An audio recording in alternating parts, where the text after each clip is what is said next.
لک الحمد یا اللہ الصلاۃ والسلام علیک یا رسول اللہ اما بعد۔ سلسلہ ہے ناظرین کے سوالوں کے جواب دینے کا۔ ہمارے ناظرین میں سے ایک انہوں نے، ہمارے جنید بھائی ہیں، یہ چھتیس گڑھ رائے پور سے ہیں، انہوں نے سوال کیے ہیں کہ آقا کریم علیہ السلام پر جب وحی نازل ہوتی تھی تو اس کا انداز کیا ہوتا تھا۔ انہوں نے کمنٹس کیا کہ ہم نے سنا ہے کہ گھنٹی کی آواز میں وحی نازل ہوتی تھی، کیا اس کا صحیح انداز ہے، کیا صحیح طریقہ ہے؟ آئیے کتابوں کی روشنی میں سمجھنے کی سعادتیں حاصل کرتے ہیں۔ پہلے تو سمجھتے کہ وحی کس کو کہتے ہیں۔ وحی لغت یعنی ڈکشنری کے مطابق وحی کا معنی خفیہ طریقے سے، چھپے ہوئے طریقے سے خبر دینا، اشارہ کرنا، پیغام دینا وغیرہ ہے۔ جبکہ شریعت کی اصطلاح میں، شریعت میں، اسلام میں وحی کس کو کہتے ہیں؟ انبیاء کرام علیہم الصلاۃ والسلام پر اللہ پاک کی طرف سے نازل ہونے والے کلام، نازل ہونے والی باتوں کو وحی کہتے ہیں۔ تمام نبیوں پر، حضور سمیت تمام انبیاء کرام پر اللہ کریم کا جو کلام نازل ہوتا تھا اسے وحی کہتے ہیں۔ وحی کی اقسام سن لیں۔ انبیاء کرام علیہم الصلاۃ والسلام کے حق میں وحی کی تین قسمیں ہیں۔ انبیاء کرام کے حق میں وحی کی تین قسمیں ہیں۔ پہلی، فرشتے کے واسطے کے بغیر، فرشتے کے واسطے کے بغیر براہ راست ڈائریکٹ اللہ کریم کا کلام سننا، جیسے کوہ طور پر حضرت موسیٰ علیہ السلام، جبکہ شب معراج ہمارے پیارے نبی علیہ السلام نے سنا۔ ایک طریقہ یہ ہے وحی نازل ہو اور بیچ میں کوئی فرشتہ نہ ہو، اللہ کریم ڈائریکٹ اپنے پیغمبر سے کلام فرمائے۔ کوہ طور پر حضرت موسیٰ علیہ السلام سے اللہ کریم کلام فرماتا تھا، شب معراج اللہ کریم نے حضور علیہ السلام سے کلام فرمایا، بیچ میں کوئی واسطہ نہیں تھا، بیچ میں کوئی وسیلہ نہیں تھا۔ ایک طریقہ وحی نازل ہونے کا یہ ہے، اور دوسرا طریقہ ہے فرشتے کے واسطے سے اللہ کا پیغام آنا، فرشتے کا اللہ کے پیغام کو لا کر حضور کے سامنے پیش کرنا، یہ دوسرا طریقہ ہے۔ اور تیسرا، انبیاء کرام کے دل میں کسی بات کا ڈالا جانا، نبی کے دل میں کوئی بات ڈالی جائے، ایک طریقہ یہ بھی ہے۔ اچھا، یہ تو تین قسم ہو گئی۔ اب یہ تو قسم ہوئے، کس صورت میں، کیسی کیفیت میں، کنڈیشن کیا ہوتی تھی وحی نازل ہونے کی، یہ دیکھیں ہم۔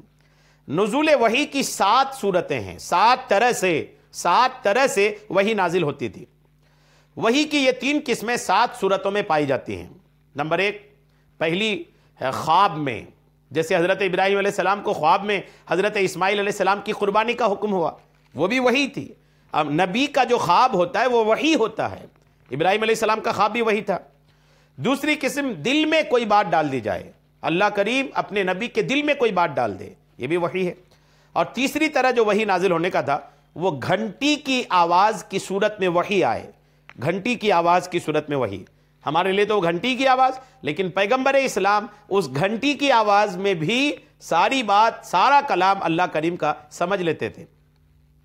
وحی کی یہ قسم جو گھنٹی کی طرح، گھنٹی کی آواز کی طرح ہوتی تھی، وحی کی یہ قسم نبی پاک پر سب سے زیادہ بھاری تھی، کیونکہ اس میں آپ پر اس طرح وحی کی جاتی تھی جیسے فرشتوں پر کی جاتی ہے۔ 3 طریقہ ہو گئے۔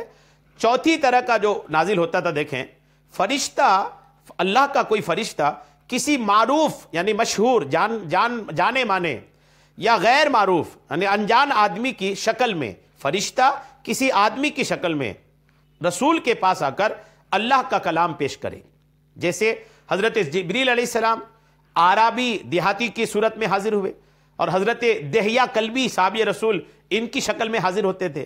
تو ایک طریقہ یہ ہوتا تھا۔ 5واں طریقہ دیکھیں، جبریل امین علیہ السلام اپنی اصلی شکل میں حاضر خدمت ہوں، کہ ان کے 600 بازو ہیں، حضرت جبریل کی اصلی شکل میں 600 بازو ہیں جن سے یاقوت اور موتی جھڑتے ہیں۔ 6ٹھی صورت کیسی ہوتی تھی؟ حضرت اسرافیل علیہ السلام وحی لے کر حاضر ہوں، جیسا کہ امام شعبی نے فرمایا کہ ابتداً 3 سال، شروعات میں 3 سال حضرت اسرافیل علیہ السلام وحی لانے پر مقرر تھے۔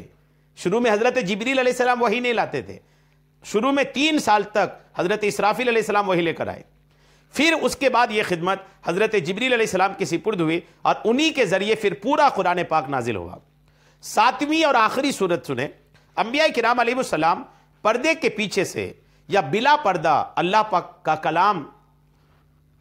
کلام سنیں، پردے کے پیچھے سے یا بنا پردہ اللہ کے کلام کی آواز آتی۔ یہ سننا چاہے بیداری میں ہو، جیسے شب معراج حضور اکرم علیہ السلام اور کوہ طور پر حضرت موسیٰ نے سنا، چاہے خواب میں ہو جیسا کہ نبی کریم علیہ السلام نے سنا۔ جی ہاں، یہ ساری معلومات عمدۃ القاری جلد 1 صفحہ 74 اور نزہۃ القاری جلد 1 صفحہ 234 میں یہ ساری باتیں لکھی ہوئی ہیں۔ الحمدللہ۔ حکیم الامت مفتی احمد یار خان نعیمی فرماتے ہیں کہ ہے جس کی ساری گفتگو وہی خدا، یہی تو ہیں حق جس کے چہرے سے عیاں، وہ حق نما یہی تو ہیں۔ تو یہ آقا کریم پر وہی نازل ہونے کی صورتیں تھیں۔